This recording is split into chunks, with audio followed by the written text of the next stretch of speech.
Mana? Ya enggak? Ini acara kecil-kecilan, ya enggak? Nggak ada panitianya, nggak ada MC-nya, jadi kita langsung MC. Jadi saya tadi baca tahlil lepas maghrib pada isya, sebelum isya. Kemudian kita baca maulid. Nah, ini rangkaian yang ketiga, baca manaqib, ya, Al-Imam Al-Habib Salim Syadri. Nanti dulunya kita ceritain sedikit, ya. Jadi saya minta kepada akhina Al-Habib Hashim Ubaidillah bin Ahmad bin Syekh Albar untuk membacakan manaqib. Kepadanya dipersilakan. Sallallahu ala Muhammad. Bidaraini amin. Wa kadzalika samahatul jalala Fadilatul Habib Abdurrahman bin Kamil As-Sagaf mata'anallah bituli hayati syarifah wa nafa'ana bihi wa bi ulumihi fid daraini amin amin ya rabbal alamin. Wasairil habaib Al-Habib Kamil As-Sagaf wal Habib Ahmad Albar wal Habib Abdul Bari wal Habib Taufik As-Sagaf wa jami'il hadirina wal hadirat alladzi lam adhkur asma'ahum wahidan ba'da wahid min ghairi tankisi ikrami wa ihtirami fa ikhtisaranil waqt.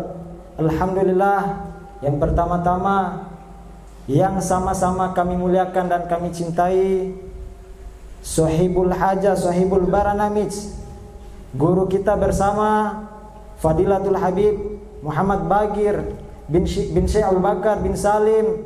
Semoga Allah panjangkan usianya, Allah mudahkan segala urusannya, Allah lapangkan rizkinya, dan Allah kabulkan segala hajat-hajatnya, baik hajat dunia maupun hajat akhirat.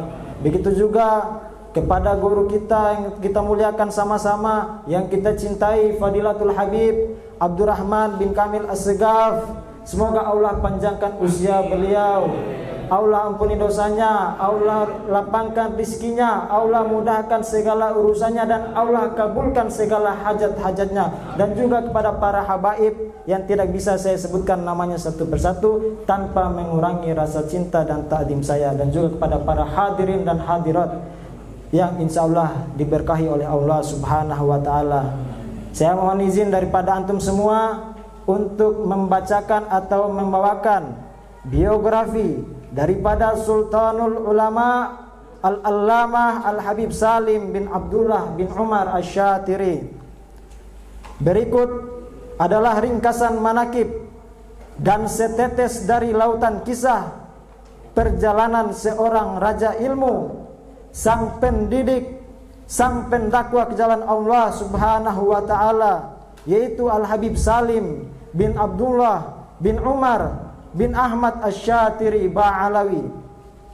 Beliau dilahirkan di kota Tarim pada tahun 1357 Hijriah. Awal mula ayah beliau memberinya nama Umar, namun kemudian beliau sering mengalami sakit. Lantas sang ayah berziarah ke pemakaman Zambal seraya bertawasul untuk kesembuhannya. Tepat ketika berada di kuburan Al-Habib Abdullah bin Alwi Al-Haddad, beliau terkantuk dan bermimpi sang sahibur rotib tersebut. Beliau memerintahkannya untuk mengganti nama putranya dengan nama Salim, yang dalam bahasa Indonesianya berarti orang yang selamat, dengan harapan mendapatkan keselamatan untuk putra tercintanya tersebut. Di saat beliau kecil, ayahnya sudah memberikan kabar gembira bahwa kelak ia akan menjadi seorang raja ilmu dan akan panjang umurnya. Beliau adalah seorang ulama yang zuhud dan dermawan, tidak pernah menolak permintaan orang, seorang pendakwah yang ikhlas dan tak takut akan celaan orang, serta tak gentar akan ancaman demi menyuarakan kebenaran. Beliau adalah sosok yang sangat rajin beribadah. Bahkan ketika datang bulan Ramadan, di saat beliau sudah di kursi roda pun, setiap malamnya beliau selalu mengikuti 3 sampai 4 sholat tarawih di masjid yang berbeda-beda. Sampai-sampai saudara beliau Al-Habib Hasan bin Abdullah Asy-Syatiri mengatakan, Salim adikku lebih banyak ibadahnya dibandingkan aku. Beliau Al-Habib Salim tumbuh besar di kota Tarim, di lingkungan yang penuh dengan ulama dan para aulia. Di masa kecil hingga remaja, beliau menimba ilmu di kota Tarim, khususnya di Rubat Tarim, yang mayoritas pengajarnya merupakan murid-murid daripada ayahanda beliau Al-Habib Abdullah bin Umar Asy-Syatiri. Di antara para guru beliau adalah Al-Habib Al-Arif Billah Alawi bin Abdullah bin Syahab, Al-Habib Al-Arif Billah Ja'far bin Ahmad Al-Idrus, Al-Habib Al-Allamah Muhammad bin Salim bin Hafidh bin Syekh Abu Bakar bin Salim, dan juga kepada saudara-saudara beliau sendiri, yaitu Al-Habib Muhammad Mahdi, Al-Habib Abu Bakar, Al-Habib Al-Allamah Hasan, yang mana mereka semuanya adalah putra-putra daripada Al-Habib Abdullah bin Umar Asy-Syatiri. Beliau juga berguru kepada Al-Habib Salim bin Ahmad bin Jindan, Al-Habib Abdul Qadir bin Ahmad As-Segaf, Syekh Salim Said Bukair, Syekh Mahfud bin Usman, Syekh Fadol Ba Fadol, dan masih banyak lagi para alim ulama yang menjadi gurunya. Kemudian pada tahun 1376 Hijriah, beliau berniat melanjutkan pendidikannya ke kota suci Makkatul Mukarramah dan meninggalkan segala urusan duniawi. Namun pada awalnya ibundanya tidak setuju, karena saat itu mereka sedang mengalami kesulitan ekonomi, hingga pada akhirnya ibunda beliau bermimpi Sayyidina Ali ibn Abi Thalib radhiyallahu anhu wa karramallahu wajhah. Imam Ali menegurnya dan mengatakan, bagaimana engkau tidak setuju atas keinginannya untuk menuntut ilmu, padahal ayahnya sudah memberikan kabar gembira bahwa kelak ia akan menjadi raja ilmu. Kemudian ibundanya menceritakan perihal mimpi tersebut kepada Al-Arif Billah Al-Habib Alwi bin Abdullah bin Syahab. Lantas beliau berkata, kelak ia akan menjadi seorang yang besar. Ibunya pun berkata, aku takut dia akan lupa akan apa yang telah dia pelajari. Dan Habib Alwi pun menjawab, jangan khawatir, sungguh berbagai macam ilmu akan banyak berdatangan memenuhi hatinya. Di saat itulah ibunda beliau berubah pikiran dan akhirnya memberikan semangat untuk Al-Habib Salim agar menuntut ilmu. Sebelum memulai perjalanan ke kota Mekah, beliau berziarah menghadap kepada Al-Arif Billah Al-Habib Muhammad bin Hadi As-Segaf di kota Seun, yang lantas memberikannya kabar gembira bahwa kelak Rasulullah sallallahu alaihi wasallam yang akan mengurus segala urusan-urusan beliau. Di kota Mekah, beliau berguru kepada ulama Hijaz di waktu itu. Di antaranya adalah Al-Habib Hasan bin Muhammad Fad'at, Syekh Hasan Al-Masyad, Syekh Yasin Al-Fadani, Syekh Zaini, ahli falak terkemuka yang berdarah bawean Indonesia, dan juga guru besar beliau Al-Muhaddits Al-Allamah As-Sayyid Alawi ibn Abbas Al-Maliki Al-Hasani. Kepada beliau Al-Habib Salim mengambil berbagai macam disiplin keilmuan, mulai dari tafsir, hadis, nahwu, shorof, balaghah, usul fiqh, mantik, dan masih banyak lagi yang kesemuanya itu beliau rangkum dalam Safinah beliau, yaitu merupakan buku catatan pribadi beliau. Sehingga ketika Sayyid Alwi Al-Maliki melihat buku tersebut, beliau berkata, sungguh tidak ada seorang pun yang mengambil ilmu dariku lebih daripada dirimu. As-Sayyid Alwi sangat mencintai dan memperhatikan Habib Salim, sehingga beliau memberikannya waktu khusus untuk belajar di kediamannya. Suatu saat ketika beliau mengajar di Masjidil Haram, beliau berkata kepada Habib Salim di hadapan banyak murid-murid ketika itu, beliau berkata, kelak engkau akan menjadi guru besar umat Islam di negerimu. Setelah selesai menimba ilmu di negeri Hijaz, beliau kembali lagi ke negeri Yaman pada tahun 1381 Hijriah untuk menyebarkan ilmu dan berdakwah. Sepulang beliau dari Makkah, beliau bermukim di kota Aden selama kurang lebih 15 tahun, dari tahun 1960 sampai 1976 Masehi. Selama di kota Aden, beliau mengisi waktunya dengan ceramah, mengajar di masjid-masjid, serta madrasah-madrasah agama dan juga sekolah-sekolah negeri. Selain itu, beliau tetap bersemangat untuk menambah ilmunya, sehingga beliau berguru kepada ulama-ulama Aden pada masa itu. Di antaranya Sayyid Abdullah bin Soleh Al-Habsyi, Al-Alamah Syekh Muhammad bin Salim Baihani, Syekh Ali bin Muhammad Bahumaish, Syekh Kamil Abdullah Solah, dan masih banyak lagi lainnya. Begitulah sifat Habib Salim yang selalu haus akan ilmu, sehingga jumlah guru beliau mencapai sekitar 100 guru, dan buku catatan beliau selama belajar dicetak sehingga mencapai angka 20 jilid banyaknya. Dan alhamdulillah sampai saat ini sudah tercetak 4 jilid. 2 jilid berkaitan dengan ilmu tafsir dan 2 jilid berkaitan dengan ilmu hadis. Ketika beliau mulai berdakwah di Aden, beliau bermimpi Rasulullah sallallahu alaihi wasallam. Rasulullah sallallahu alaihi wasallam berada di Raudhah, tepatnya di tiang yang diberi nama Ustuwana Al-Wufud.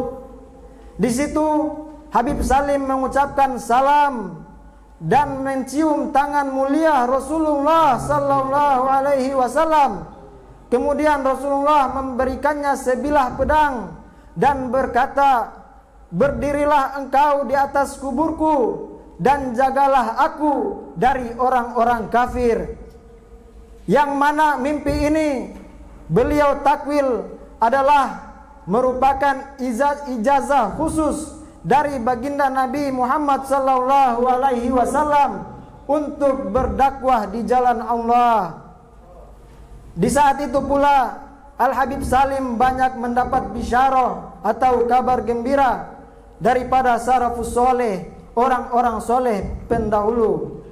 Di antaranya beliau bermimpi Al-Habib Abdullah Al-Idrus bin Abu Bakar As-Sakron memberikan berkah ludahnya di mulut mulia beliau. Begitu juga beliau pernah bermimpi Al-Habib Abu Bakar Al-Idrus Al-Adani berkata kepadanya, teruskanlah berdakwah, nanti pasti akan tampak hasilnya. Dan alhamdulillah memang semua mimpi-mimpi beliau terbukti kebenarannya dengan berhasilnya dakwah beliau saat itu.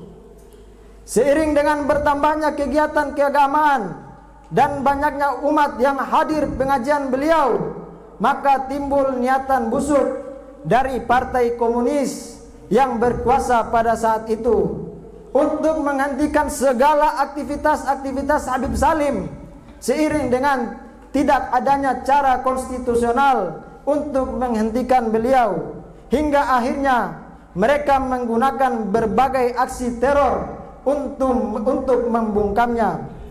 Di antara hal yang dialami oleh beliau ketika itu adalah percobaan pembunuhan di saat beliau selesai mengajar di Masjid Abban. Ketika beliau sedang menunggu mobil yang akan mengantarnya, namun tiba-tiba datang mobil yang melaju kencang menabraknya dari arah belakang, sehingga beliau terlempar ke trotoar dan menyebabkan tubuh Habib Salim mengalami banyak patah tulang, sehingga harus dirawat di rumah sakit selama berbulan-bulan lamanya. Tak cukup sampai di situ, pada tahun 1400 Hijriah, Al-Habib Salim dipenjara dan mendapatkan penyiksaan selama lebih kurang daripada 9 bulan. Hal itu semua dialami Habib Salim dikarenakan beliau tidak takut dan tidak gentar dalam menyuarakan kebenaran melawan paham komunis yang merusak agama dan moral masyarakat. Kemudian akhirnya pada tanggal 21 Ramadan 1401 Hijriah, Al-Habib Salim dibebaskan dari penjara dengan bantuan Ketua Panitia Penyatuan Yaman Utara dan Yaman Selatan, Muhammad Abdul Rabbuh Al-Junaid, atas desakan daripada Al-Allamah Al-Habib Muhammad bin Abdullah Al-Haddar dari kota Baydo. Semoga Allah membalas jasa-jasa mereka dengan sebaik-baiknya balasan. Lalu pada tahun 1404 Hijriah, beliau meninggalkan kota Aden menuju dua kota suci Makkah dan Madinah untuk menunaikan ibadah haji. Kemudian beliau menetap di kota Al-Madinah Al-Munawwarah.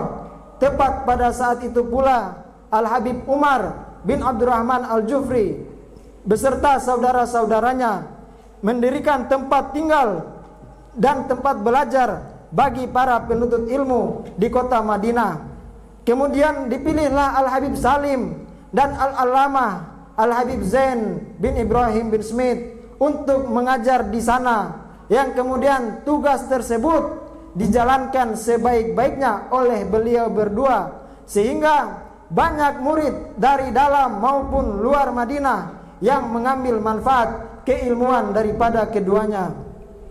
Kemudian setelah runtuhnya pemerintahan komunis dan bersatunya Yaman Utara dan Yaman Selatan pada tahun 1411 Hijriah atau bertepatan dengan 1990 Masehi, beliau kembali ke Yaman yang merupakan negeri leluhurnya untuk melanjutkan dakwah dan menyebarkan ilmu agama.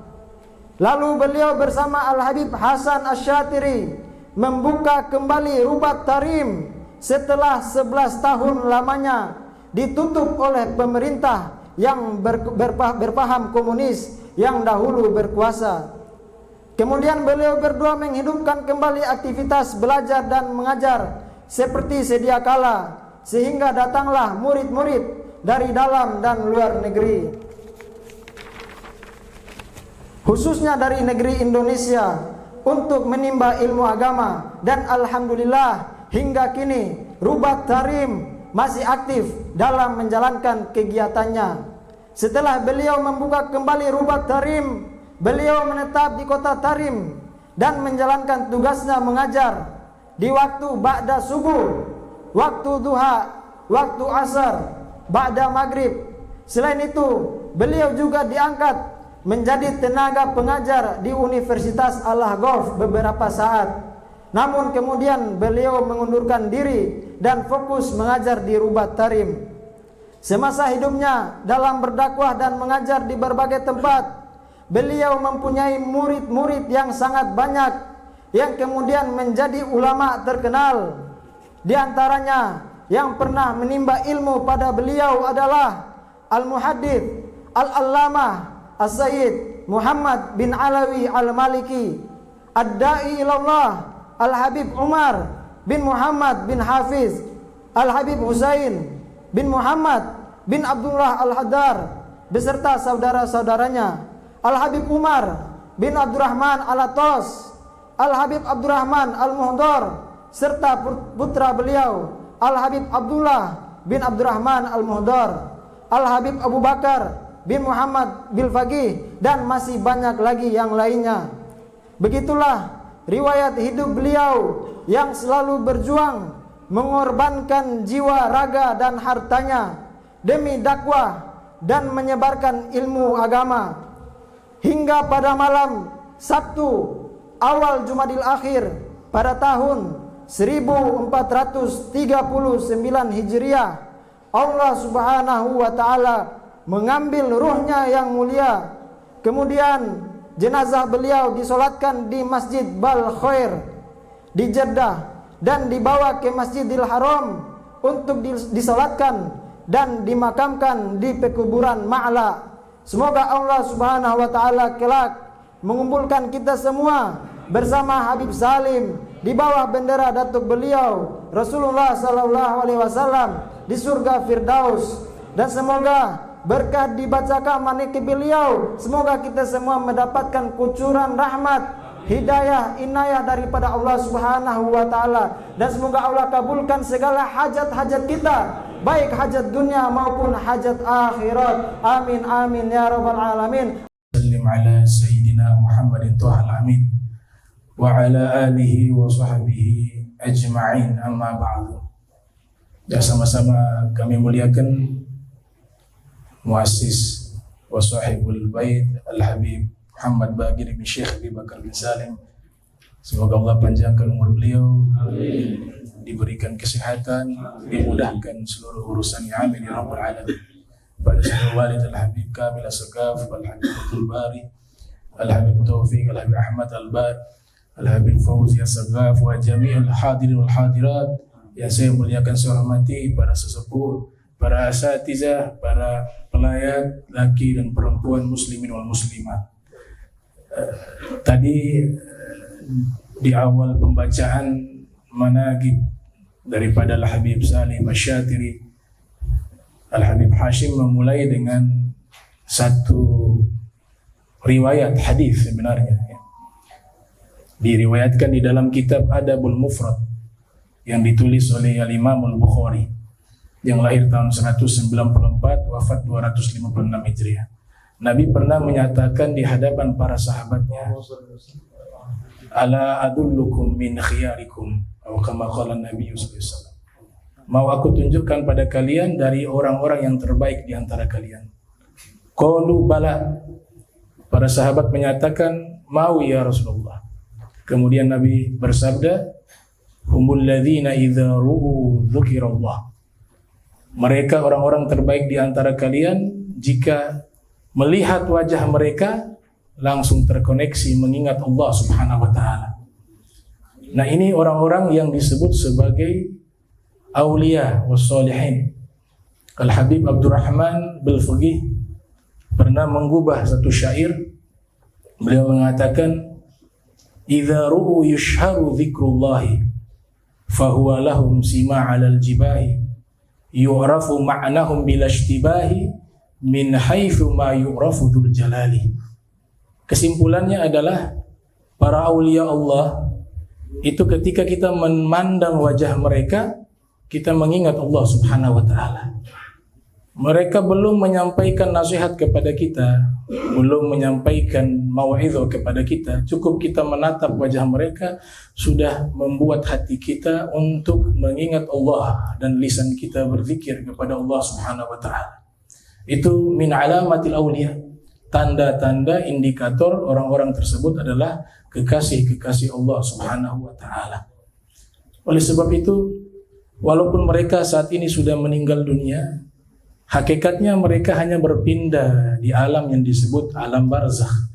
Dan para aulia tentu diberikan keistimewaan khusus dibanding orang-orang biasa di dalam alam kubur mereka.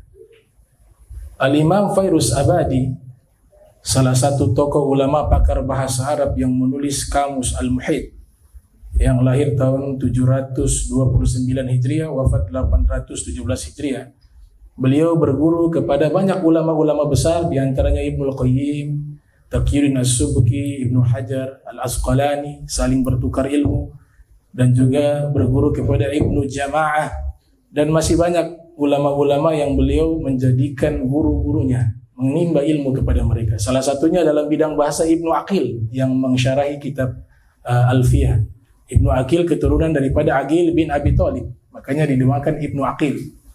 Nah, beliau menyatakan makna daripada barzakh yaitu orang yang transit sementara di satu alam. Dia berupa alam. Wa min waraihim barzakhun ila yaumi yub'atsun. Mereka transit di satu alam namanya barzakh. Sampai kapan? Sampai hari kebangkitan.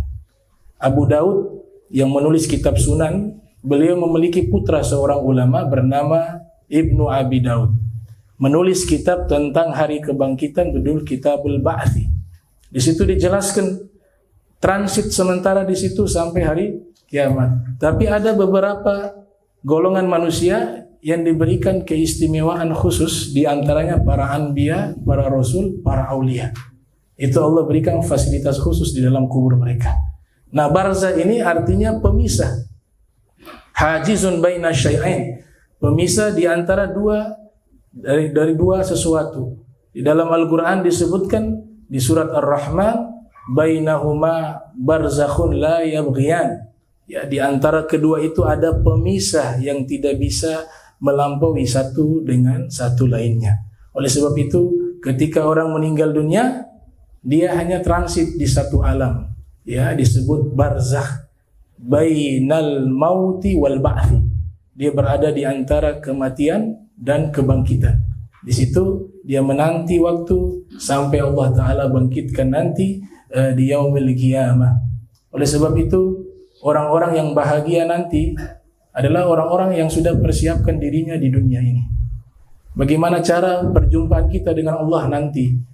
Dengan perjumpaan yang indah. Allah nyatakan di dalam Al-Quran, cara untuk bisa berjumpa dengan Allah dengan cara yang indah, perjumpaan yang indah, yaitu satu cara. Allah nyatakan, faman kana yarju liqa'a rabbih falyamal amalan shalihan wa la yusyrik bi'ibadati rabbih ahada. Kita diperintahkan mau berjumpa dengan Allah nanti, kita persiapkan dengan amal yang baik. Maka perjumpaan kita dengan Allah adalah perjumpaan yang indah. Dan perlu harus diperhatikan, kita ketika meninggal dunia ada kewajiban-kewajiban. Kita umat Islam semuanya pakai cara, pakai aturan, pakai ilmu. Orang yang meninggal dunia di dalam Islam ada 4 hal yang wajib dia lakukan. Di dalam kitab-kitab fikih dibahas oleh para fuqaha, alladzi yalzamu lil mayit arba'u khisal. Ya, yang wajib bagi mayit, seorang muslim yang meninggal 4 hal. Yang pertama, guslu, harus dimandikan jenazah tersebut. Yang kedua, takfinuhu, dikafani. Yang ketiga, as-salatu alaih, disolatkan jenazahnya. Dan yang keempat, dafnuhu, dikuburkan. Ini hukum normal bagi seorang muslim yang meninggal dunia. Dia harus menjalani 4 hal tersebut. Ada satu sejarah di mana di saat Nabi kita Muhammad SAW beliau meninggal dunia, dimandikan oleh 6 orang tokoh besar. Yang memandikan jenazah beliau itu dipilih oleh beliau sendiri, diwasiatkan.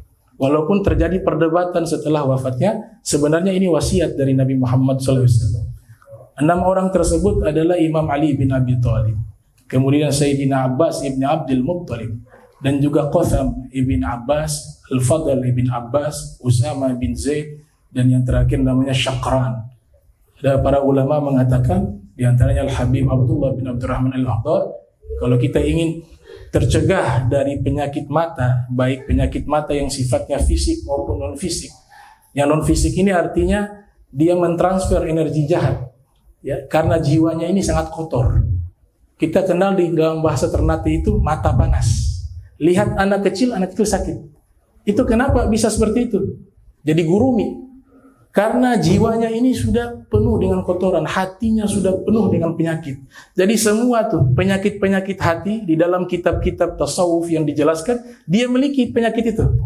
Nah, sehingga matanya ini dia melihat orang bisa kena penyakit.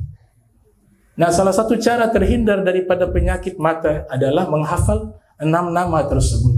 Itu diijazahkan oleh para ulama. Dan juga ada doa yang mencegah, ya, mujarrab. Doa ini mencegah dari penyakit ain, terkenal dengan Nurun Nubuwah dalam kitab kumpulan doa Majmu' Syarif. Nah, itu doa diajarkan oleh Nabi Muhammad SAW lewat Allah Ta'ala perantara Jibril. Ketika Sayyidina Hasan Sayyidina Husain sakit, ternyata ditemukan riwayat potongan doa tersebut, ada bagian hadis Nabi Muhammad SAW.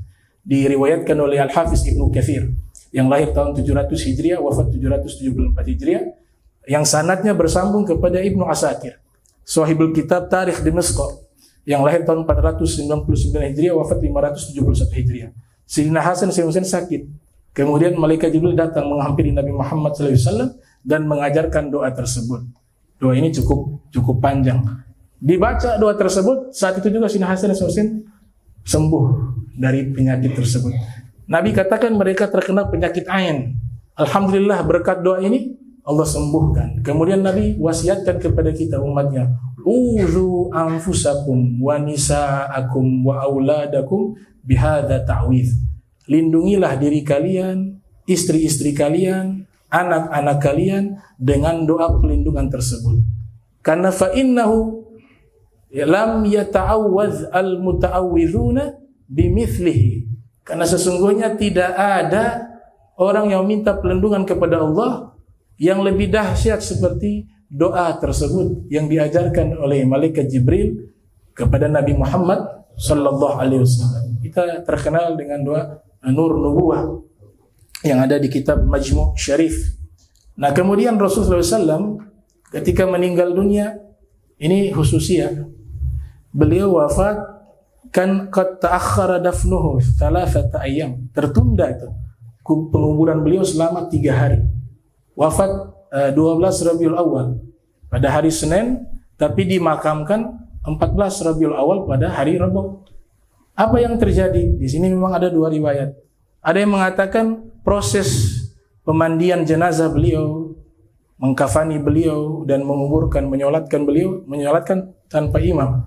Bahkan sebagian ulama seperti Syekh Yusuf Al-Lahji di dalam kitabnya Muntahasul mengatakan sahabat tidak berani doa. Hanya diri saja begitu. Karena doa Allah maghfirlahu warhamhu wa'afu anhu untuk Nabi Muhammad SAW tidak layak. Karena Nabi SAW itu tidak punya itu yang namanya kesalahan. Wah, derajatnya magaman mahmudah, magam yang paling terpuji, magam yang paling tertinggi di sisi Allah Subhanahu wa taala. Tapi syariat saja berdiri di situ. Mereka antri selama 3 hari. Ya, semuanya ingin berlomba-lomba bisa ikut mengambil kemuliaan menyolatkan Nabi Muhammad sallallahu alaihi wasallam. Nah, Syekh Abdurrahman Al-Jazari mengatakan ada 3 alasan kenapa diakhirkan penguburan atau proses pengurusan jenazah Nabi Muhammad SAW. Yang pertama, ya mereka harus segera memutuskan siapa yang menjadi pengganti sebagai pemimpin. 4 mazhab sepakat, mulai dari Imam Abu Hanifah, Al-Imam Malik, Al-Imam Syafi'i, Al-Imam Ahmad, bahwa adanya pemimpin itu fardu, wajib. Karena bahaya jika ada waktu yang kosong dengan adanya pemimpin akan terjadi kekacauan. Maka mereka cepat berunding waktu itu untuk memutuskan siapa yang jadi pemimpin, sehingga waktu menjadi tertunda. Yang kedua, banyaknya umat Islam yang ingin menyolatkan Nabi SAW. Saking banyaknya mereka antri sampai akhirnya selesai 3 hari. Kemudian yang ketiga, bahwa mereka masih bingung di mana Nabi dikuburkan dan siapa yang memandikan jenazah Nabi, siapa yang mengantarkan jenazah, siapa yang menyolatkan, itu masih terjadi perdebatan. Sehingga akhirnya mereka putuskan ketika Sayyidina Abu Bakar Siddiq datang menyatakan sami'tu Rasulullah sallallahu alaihi wasallam qala ma qubida nabiyyun qattu illa dufina jasadu haitsu qubida ruhuh. Ya, tidaklah seorang nabi itu dicabut nyawanya melainkan dikuburkan jasadnya di tempat di mana ia wafat. Maka selesai ya masalah kuburan. Awalnya sebagian mengusulkan bagaimana kalau kita kuburkan di mihrabnya Nabi Muhammad. Sebagian mengatakan bagaimana kita kuburkan di Baqi, ya sebagaimana riwayat yang dijelaskan oleh Al-Imam Ibnu Qutaibah dalam kitabnya Al-Imamah wa Siyasah yang lahir pada tahun 213 Hijriah, wafat 276 Hijriah. Nah, kemudian berbeda dengan kita. Rasulullah SAW walaupun dibiarkan atau mengakhirkan prosesi penguburan beliau selama 3 hari, tapi tidak mengeluarkan aroma yang busuk. Sayyidina Abu Bakar mengatakan ketika mencium jenazah Nabi Muhammad SAW, ya tibta hayyan wa mayyita bi abi wa ummi tibta hayyan wa mayyita. Demi ibuku dan ayahku, engkau wahai Rasulullah wangi di saat hidup maupun di saat telah meninggal dunia. Ini istimewanya Nabi kita Muhammad sallallahu alaihi wasallam. Kalau manusia biasa sudah mengeluarkan bau busuk. Makanya sunnah masyru'iyah fi hadzal din ta'zilul al-janazah ila al-qabr. Tuh. disunnahkan dalam syariat kita mengsegerakan menguburkan jenazah. Itu bagi orang-orang yang seperti kita orang biasa, khususnya Nabi Muhammad SAW, karena terjaga tubuhnya, maka sahabat bisa menunda waktunya selama 3 hari. Tapi kalau kita disunnahkan mengsegerakan agar tidak muncul fitnah, nanti keluar bau busuk, maka akan ada keluar gosip-gosip dan seterusnya. Nah, itulah yang disunnahkan oleh baginda Nabi Muhammad sallallahu alaihi wasallam. Nah, terakhir saya sampaikan, kita harus punya keyakinan, ya, karena akidah kita sekarang diganggu. Misalnya berkeyakinan bahwa para nabi itu kalau sudah mati, disebut mati sama mereka. Dalam buku-bukunya disebut mati. Para nabi kalau sudah mati, selesai jadi tanah, jadi bangkai, jadi tulang. Kita ahli sunnah wal jamaah tidak seperti itu, ikhwan muslimin rahimakumullah. Kita punya imam-imam terdahulu, mereka berkeyakinan para nabi, para rasul, di dalam kubur mereka itu diberikan satu alam khusus.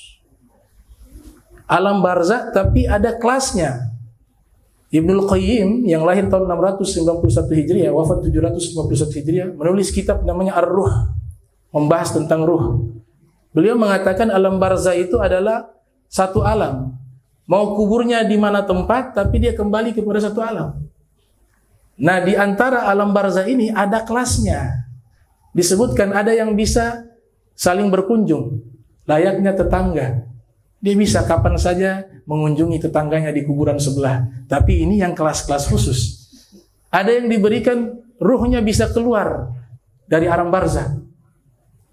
Ada yang diberikan kelas khusus menikah di dalam kuburan, dikirim. Itu semua punya kelas. Itu kan kayak disebut oleh Nabi Muhammad SAW, al-qabru imma rawdah min riyadil jannah au hufratun min hufarin niron. Kuburan itu bisa jadi taman surga, bisa jadi lubang atau jurang neraka. Nah, para nabi ini istimewa di atas istimewa. Sampai Imam Baihaqi menulis kitab, ya, Imam Baihaqi, Imam Ahli Sunnah wal Jamaah yang lahir tahun 384 Hijriah, menulis satu kitab berjudul Hayatul Anbiya'i fi Kuburihim. Kehidupan para nabi di dalam kuburan mereka. Itu. Jadi diberikan keistimewaan khusus oleh Allah Subhanahu wa taala kepada para nabi dan juga kepada para aulia wassalihin. Nah, ini mudah-mudahan ceramah singkat ini bisa sama-sama kita memperbaiki akidah kita. Karena banyak saudara-saudara kita dari golongan kaum muslimin ketika melaksanakan haji ataupun umroh, karena dalam hatinya sudah tertanam keyakinan bahwa para nabi itu biasa, sudah mati jadi bangkai, sehingga tidak ada merasakan kenikmatan ketika berziarah di hadapan kuburan Nabi Muhammad SAW. Padahal Imam Suyuti menukilkan satu riwayat dalam kitab Lubabul Hadith, Nabi SAW bersabda, man zara qabri faka'annama zarani hayyan, wa man zara qabri wajabat lahu syafa'ati. Siapa yang ziarah ke kuburanku, maka seakan-akan dia ziarah kepadaku di saat saya hidup, kata Nabi Muhammad SAW. Dan siapa yang ziarah kepadaku, aku wajibkan syafaatku, ku berikan kepada dirinya, kata baginda Nabi kita Muhammad sallallahu alaihi wasallam. Nah, ini yang perlu kita luruskan dan perlu kita pegang, bagaimana para aslafus sholihin, mereka sudah memberikan jalan yang sangat baik untuk kita ikuti. Itu wasiat dari Al-Habib Abdul Haddad, walzam kitabullah watba sunnatan, ya, waqtat hadakallah bil aslafi. Ikutilah Al-Quran, ikutilah sunnah. Namun Al-Quran dan sunnah bagaimana cara kita melihat bentuknya secara fisik, yaitu dengan jalan kehidupan para salaf sholihin. Mereka mencerminkan jalan hidup baginda Nabi Muhammad sallallahu alaihi wasallam. Wassalamualaikum warahmatullahi wabarakatuh.